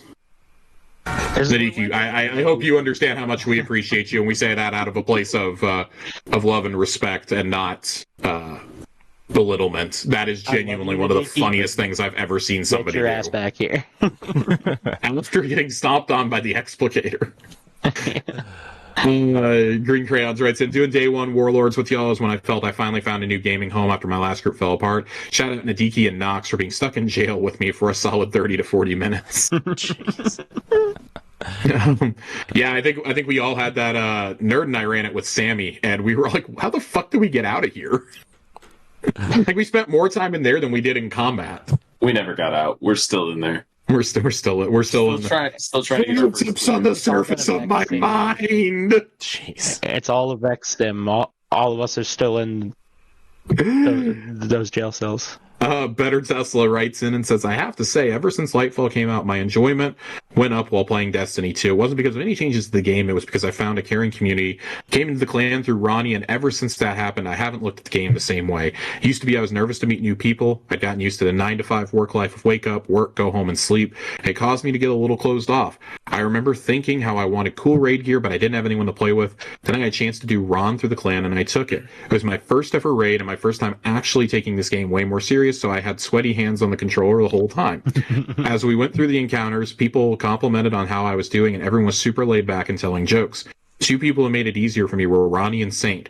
I remember beating my first raid and being filled with joy. I acquired raid weapons and made new friends. Since that time, I've helped by participating in other raids and getting others through them. I even got to meet Fox and help fix his house so he could get back in the game. This clan is amazing. These are the stories I really like hearing, man. This is what it's about. This is absolutely what it's all about right here. Yeah. Saint has one here, but it wouldn't let him post the full thing. It only let him post a paragraph. He has like some kind of restriction. I don't know what it is, but I have his in DMs. The Bruce restriction. The Shadow Realm. This is very long, but we're gonna go through it. Where do I start? I've been a solo player for the majority of this game, and I've never felt more welcomed into a community. Even after finding my dad in here after 19 years, Ronnie, and Uncle Aaron. From the moment I joined, it was all welcoming and love, even without knowing me. Dealer and Joe were the first ones to help me out getting Galley over 2 years ago, and now I'm helping people get whatever they need. Some of my favorite memories are definitely going to be running Legend Lightfall with Ronnie and Aaron. The first mission, I was the one who was grabbed up by the Tormentor, and as I feared for my life, they laughed with pleasure. Never felt more at home, and since then, I've developed an almost 2.5-year relationship with those guys, talking every day. Can I say another couple favorite memories for me are my first time going flawless in D2 solo and then soloing a couple dungeons. I never thought I'd be able to do this with myself, but this community has definitely given me a lot more confidence in the game and even myself. And those definitely do not include taking people through raids. Getting someone their first clear feels amazing because I remember when I was the guy being taught and carried and kicked from the fire team. But now I'm in on the opposite side of the fence and get to hear the shouts of joy and the let's go moments when killing a boss or someone getting the exotic who didn't have it. The small things I wasn't able to experience until I joined this group. From doing carries with Misadventure Crew or bullshitting our way through whatever obstacle this game has thrown at us, it's been a fun ride. I've never had such a great group of people to call friends. A Tower Casuals isn't really a community, but rather a family of misfits who fit perfectly together. So thank you both for giving this to us, a safe space to adopt a guardian. Y'all are gonna make me get fucked up. I feel like there might be some tears later. I feel like there's definitely some emotions building right now. We're only halfway through these. Tiger Jesus writes in and says, I don't know if I have a favorite memory, but the times I do get to raid or do dungeons with this community have been the best times I've had playing Destiny. Sammy writes in, been listening since Season of Arrivals episodes, which were some of the first. Yeah, Sammy is an OG. They've been here since day one. They genuinely have been here since day one. I gotta say, I'm glad this show's been a part of my weekly routine. The chemistry between Corey and Josh is immaculate. Both y'all have such a genuine passion for the game. This pod has saved me from Destiny burnout many times, and there have been times that I almost stopped playing the game, but then that week listening to an episode or hearing even the smallest amount of your passion for the game has reeled me back in. My favorite memories is a hard one because I consider finding the pod to be a favorite. Like the original Root of Nightmares clear I did with the community sticks out to me. My old clan disbanded a few months or so before finding the pod, was very strict and was not a good environment, but the jump into Root with almost all of us doing it for the first time, but having fun and just enjoying it made me feel really good. As a primary solo player, I've always felt a little left out of things. I wasn't really doing raids or dungeons because I had no one before this to do them with, really. So every time I got to do something like that with this community, I cherish it, and it feels amazing to do. Thanks, Josh, Corey, and most importantly, thanks to everyone here. Let's kick the witnesses' ass together. Oh, boy. Okay. You're here. All right. Here. It makes me feel good when you hear people talk about this community that we've put together, right? And like, I mean, I guess everybody else has put it together. We just kind of are here, but and it just makes me feel good that everybody treats each other good and helps everybody out. And there's no assholes in this community, really, right? I mean, the few that have been there, we've kicked some of them out, right? But like, overall, I don't know. It's weird seeing a community like this, but also like really heartwarming that, it exists, right? And I don't know. I really like hearing stories like this. Yeah. We've got a couple more, including one from show regular A1 Johnny. It's been a wild ride. Survived the pandemic and seen Bungie change ownership twice since I met Josh back in Season of Opulus. Found him on a random subreddit when my friends quit playing Destiny. Did my first raid with him and his crew. Since then, we've done every raid, dungeon, exotic mission, and I've even bullied him into running GMs with me. But he's been a good friend, and through the silly podcast, I've made a few more. That's been the real end game all along, eh? But I have to say, my favorite part is getting to bully children at JoASIS and make fun of the elderly at Nerd at the same time. Much love, Guardians. I feel targeted. Same, but in a good way. Nerd posted this for Fox since Automod hates him and Saint, apparently.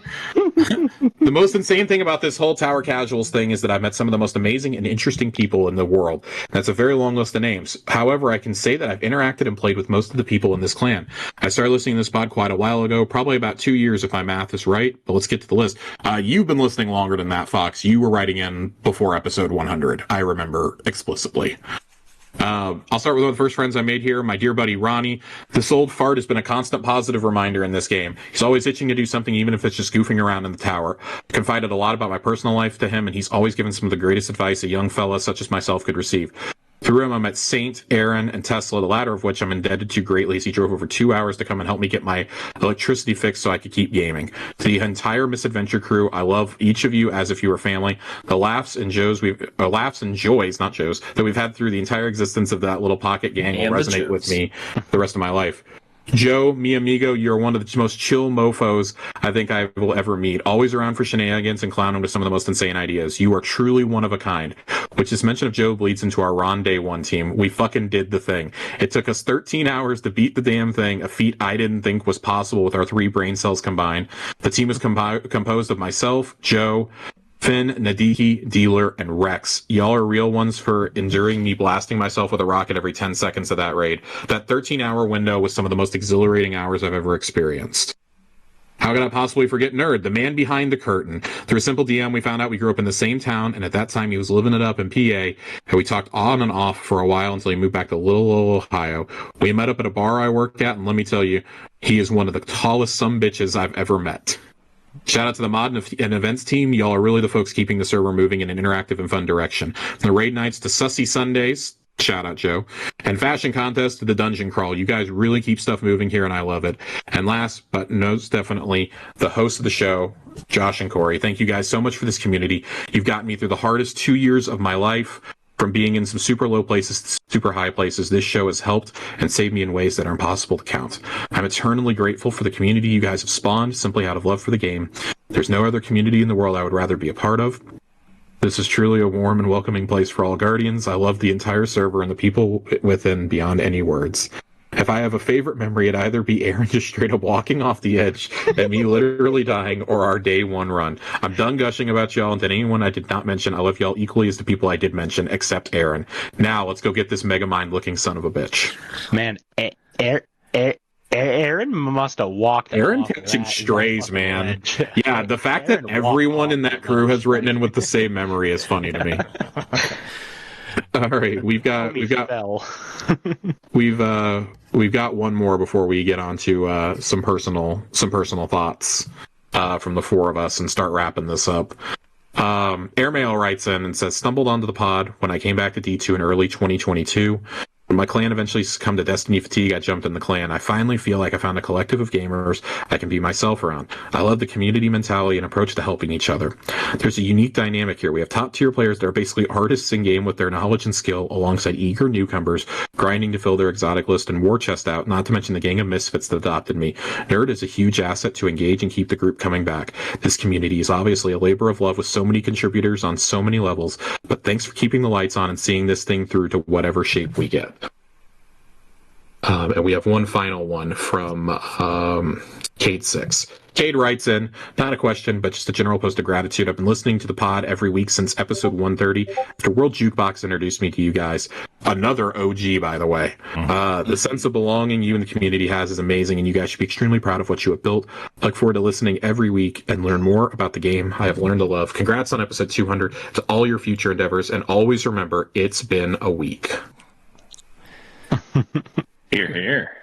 The reason that I skipped over the final two that we have are from Joe and Nerd, and it's not that they did not write heartfelt posts. I actually really got choked up reading Nerd's earlier today, but I wanted to turn the floor over to you guys and let y'all say whatever you want to the community before Corey and I say our piece, and we read a final lore corner before we go into the great unknown. So, Joe, you want to go first? Joe, yeah, we'll turn it over to Joe. Sure, yeah. Yeah, I've always felt like this community, like first and like it's never been an LFG. It's never been a place. It's always been a place to find friends, and I think I don't think anyone could put a number on the amount of friendships that have been like forged and found in the walls of this podcast and this Discord. And I like truly I don't know where I'd be in life if I never got in here. So I thank you guys. You are forever welcome. Thank you. You have done so much in this community. I love that we had Sussy Sundays brought up. It's one of the first things I remember you doing in the server. I still think back to that one night that there was like 15 people in there, and it was chaos, and it was great. It was great. Nerd, would you like to take the microphone for a minute? I was trying to go back and look to see what the first episode I did with you, sons of bitches, was. You have been here since the very beginning. You were in one of the very early episodes. Well, I'm looking at the YouTube channel, and I can definitely pinpoint back. It was like episode 12, I think. It was around the time that we were running all the raids before they took them out. Mm-hmm. And I think I did one even before that, but that's neither here nor there. So we've wiped some of the old episodes. So. Oh, okay. Well, that's understandable. Well, I've seen you guys evolve this whole thing from very early on to where it's at now, to just being a couple people hanging out and talking about Destiny, to having a community where you've got hundreds of people in a Discord server and 10, 20, 30 people watching streams. I know was here for episode 100 and it was popping then. And I want to say I'm really proud of what you guys have created. I'm proud to have been a part of it. Thank you for giving me the opportunity to sort of steward the community, at least from a Discord perspective. And I've met a lot of cool people and a lot of great friends as a result of it. And I consider everybody here on the panel right now a personal friend, and met a lot of personal friends in the server as well. So thank you for what you guys have created. I think you've given a lot to the community, more than what you maybe realize. And, I hope we continue doing it for as long as we possibly can. And from there, I think the friendships will continue even after Destiny ceases to be a thing in its current form. So good job. Yeah, I really couldn't have said it better myself. Honestly. Corey, you got something you want to say? Yeah, I mean, I have a lot I want to say, but I'm going to... The floor is yours. My throat's very tired right now. Yeah, no, I know it's getting late for everybody, but Josh, when we started this, all I wanted to do was talk about Destiny with someone, right? And yeah, before this podcast even started, right? I met Josh in a random Facebook group where we were searching for sleeper simulant, right, in Destiny 1, and we were trying to figure out this puzzle that didn't exist, right? And yeah, well, the first puzzle that didn't exist, and first of many. We became friends through there, and you and I have been doing content on and off together for a while either separately or together. And you know, when the pandemic started and Destiny was kind of like a safe space for, you know, not just us, but for a lot of people, right? And we just kind of hung out and started talking about Destiny and turned it into this. And when we started the podcast, I didn't know where it was going to go or how long it was going to last, and I didn't expect it to turn into this. Right, out of all the, I do a lot. I do too much. I do a lot, and this show is by far the biggest thing that I do, by far, by a long shot, and sure, to an extent, it's you know, it's the show, it's us, Josh, but I think a large part of it has to do with our community and Nerd and Joe and Ronnie and everybody else who helps people run raids and do dungeons and nightfalls and grandmasters and, you know, dealer running people through stuff, and you know, it's this thing has become bigger than the show itself. And you know, even if the show ended tonight, like I feel like the Tower Casuals has become something larger than just a podcast, right? It's just a group, a community of people who love the game, and it doesn't matter what skill level you are, how popular it is, how, you know, how bad or good you are, what you're into, you know, what weapons you're chasing. It's just a community who's willing to help everybody, and that's something that you can't manufacture. That's something that you can't, you know, you can't buy a community. You can't, you know, control a community. It just happened. And, you know, Nerd, you have been a huge part of putting this Discord together. And, you know, Joe, you've been such a great leader throughout everything in this. And, you know, and that's, I'm not, you know, I'm talking to you guys directly because you're here, but I mean, everybody else who's been helping and leading and doing things, and, you know, bringing other games into it. Like, you know, there was a Fortnite thing for a while. There was a Helldivers thing for a while. There was, I think, Fallout 76 for a while. Like, Sussy Sundays. There has been, there's been a lot of things happening outside of Destiny too. And the fact that people get together and hang out or talk to each other or become friends, like lifelong friends, it seems, in a lot of ways, based on some of the things people wrote in. It's like, it's a special thing. And, you know, like I said, it's bigger than the podcast. It's bigger than either of us. It's bigger than anybody. It's the community is a special place to be. And, you know, I know, Josh, you are a huge part of this show. I mean, you are what makes this thing run, right?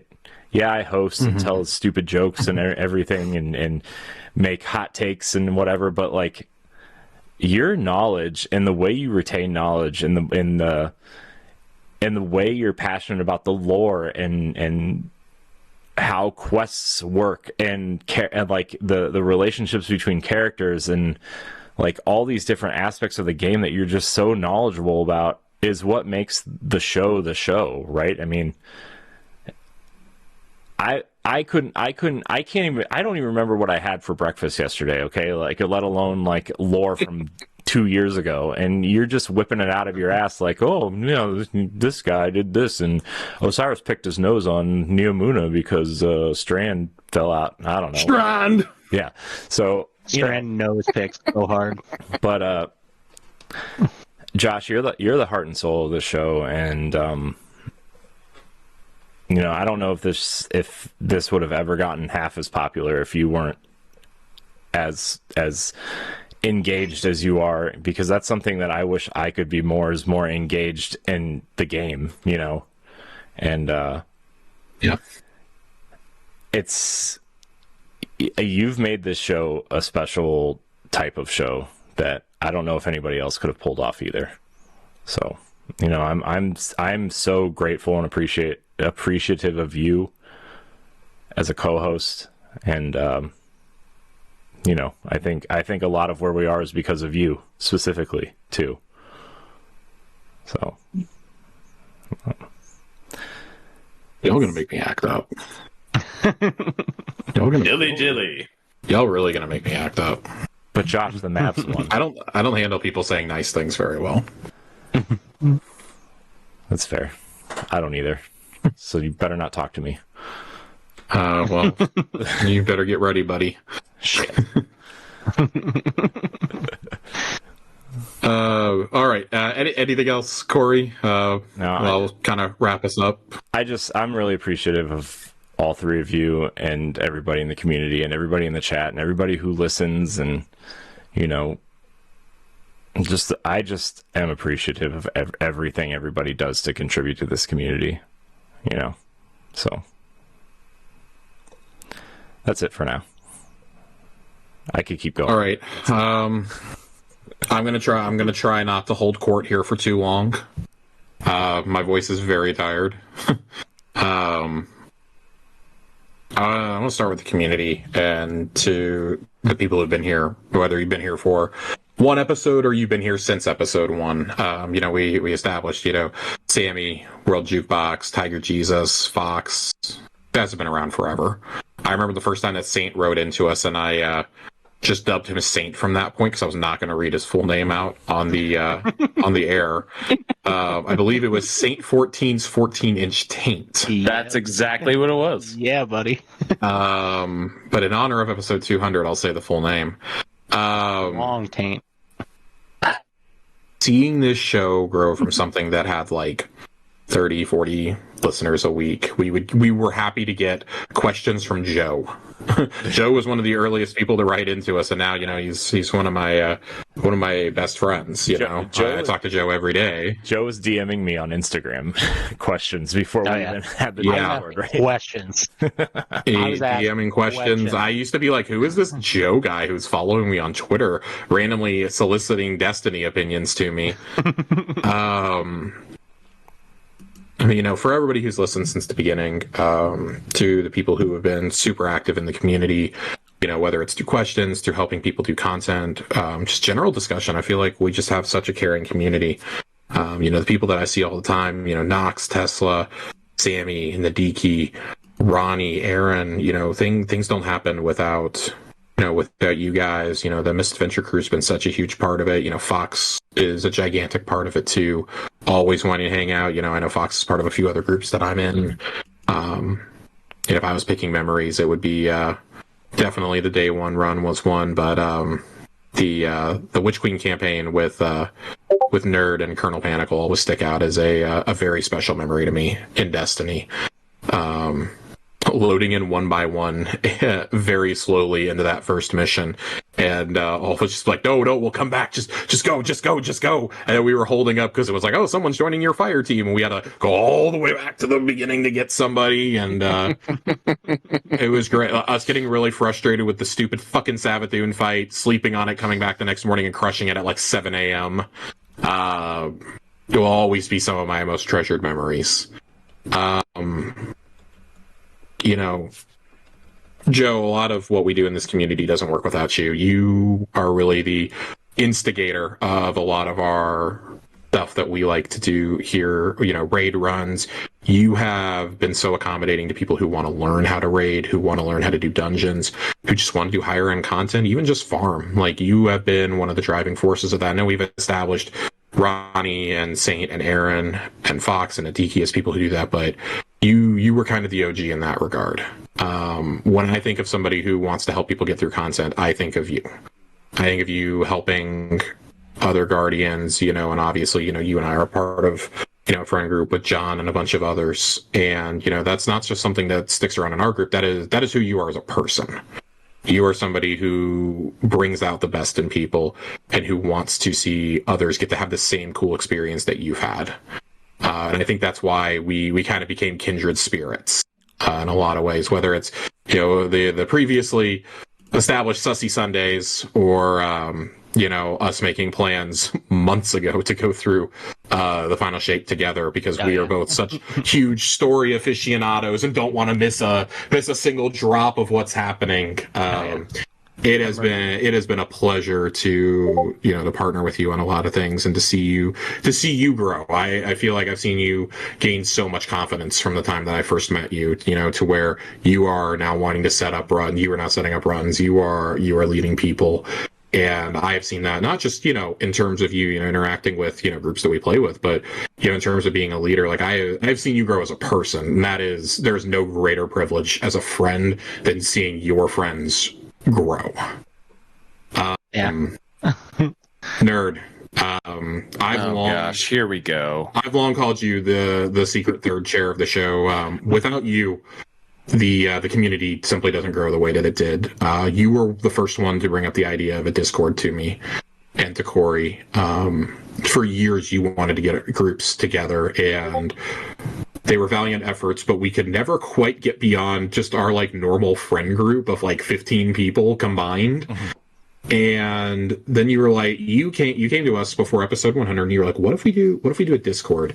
And I was super against it. And I remember the conversation because I told you can do it because you promised you would set it up, you would admin it, everything. I would not have to lift a finger. And I said, done.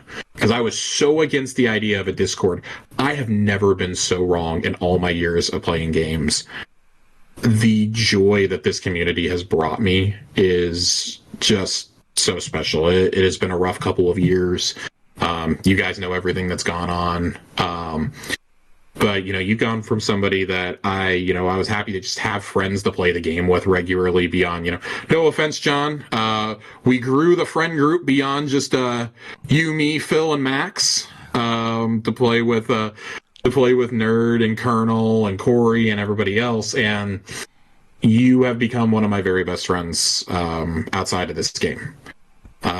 You are somebody that I feel I can confide in, that I can talk to about anything going on in life. You were extremely supportive and checking in on me regularly after my mom got really sick, knowing everything that was going on there. You were such a supportive friend in that time and gave me a shoulder to just vent my frustrations to. I have never been good with dealing with my emotions. You were a very big motivator in me actually getting help. That it was, it's not unmanly to get help. That sometimes that's the best move you can possibly do for yourself.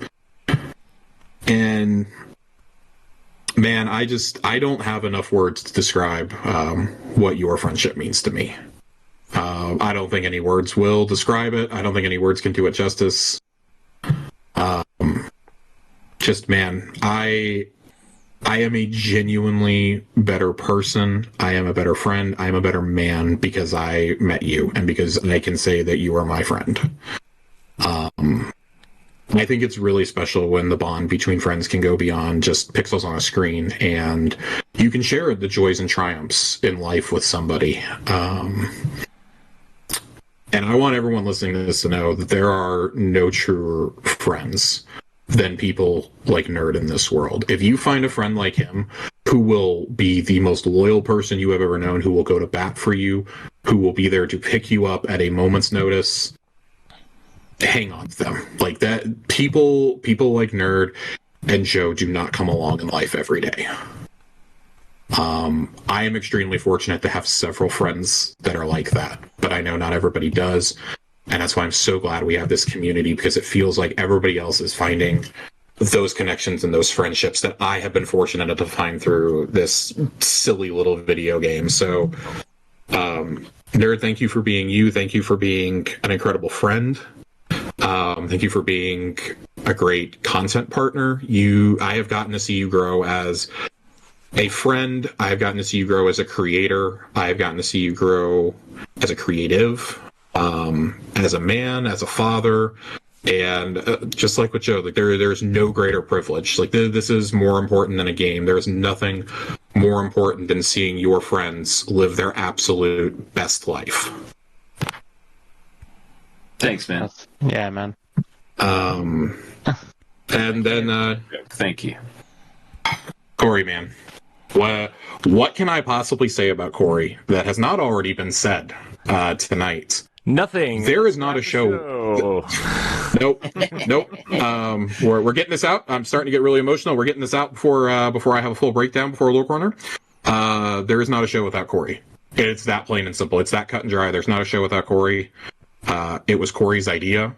He tweeted out that he had an idea to do a Destiny show and he wanted to call it Tower Casuals, and I sarcastically replied to him. I was like, damn, I really wish I could talk about Destiny. And that is literally how the show was born, guys.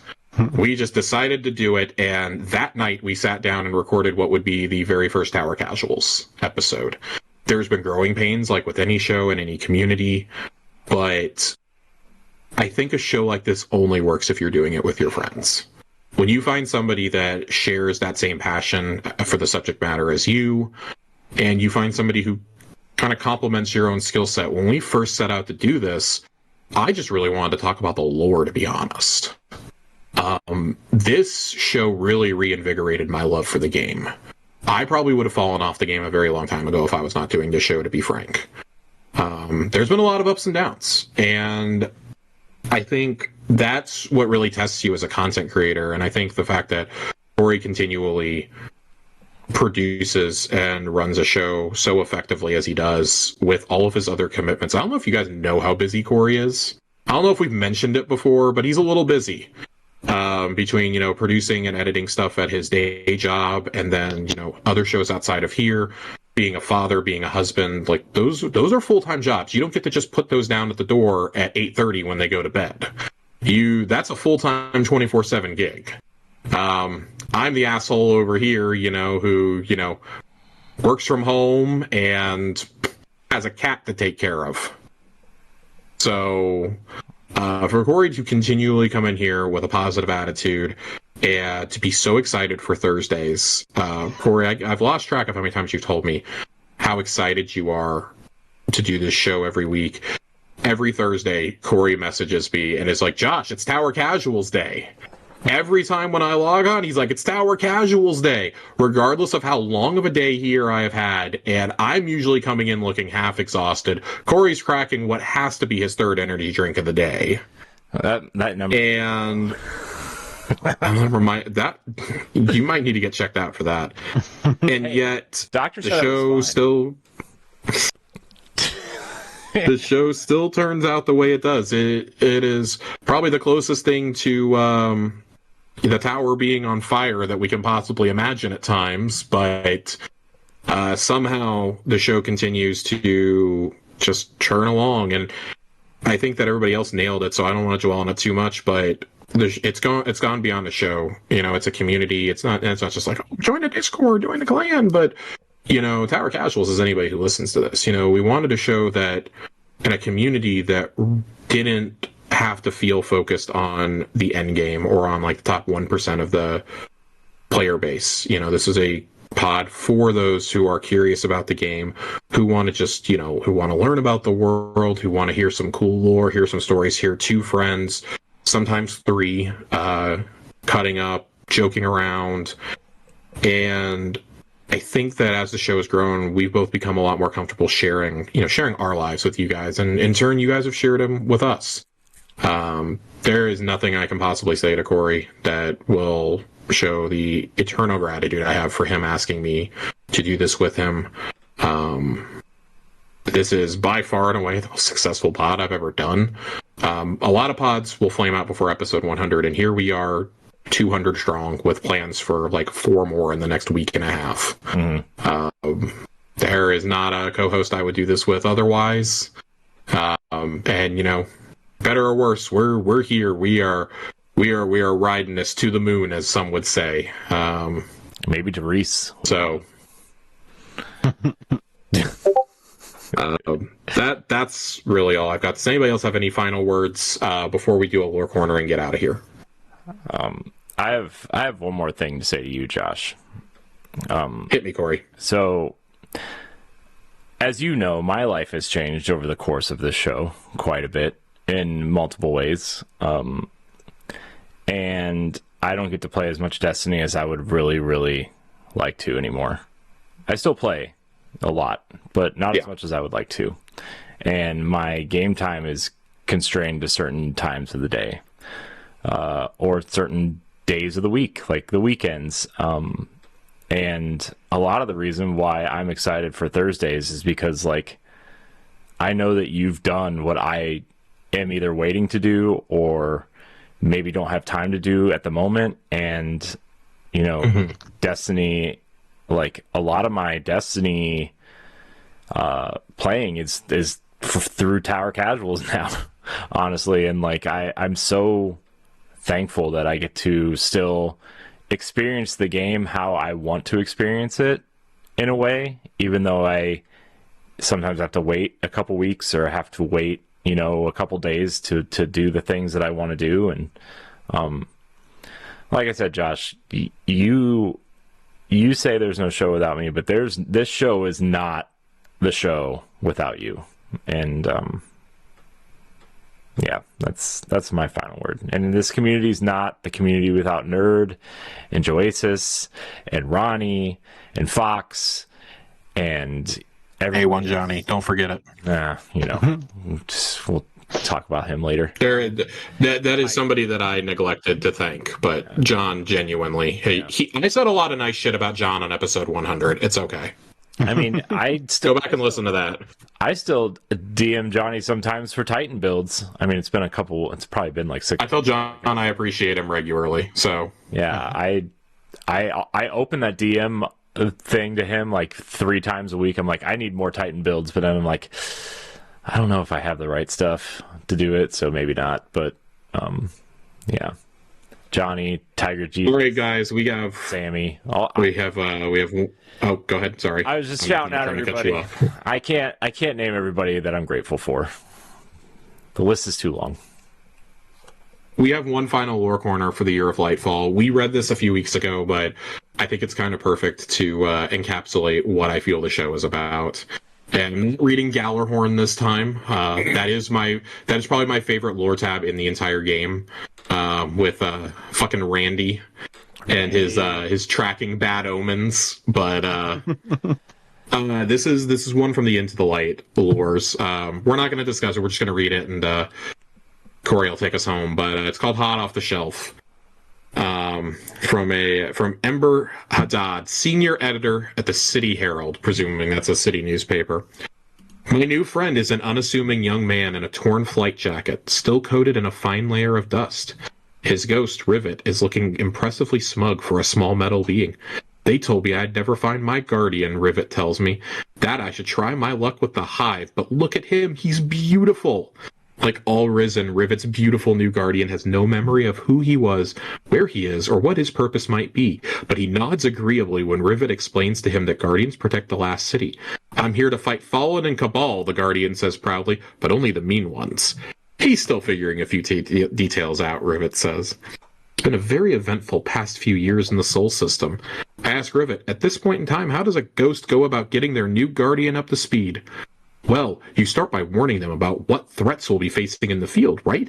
I haven't really gotten to the part about the end of the world just yet, though. Rivet's guardian looks confused. The world is ending? Vanguard operative Shah Han, my escort through the Cosmodrome and local shepherd of those he calls New Lights, has similar advice.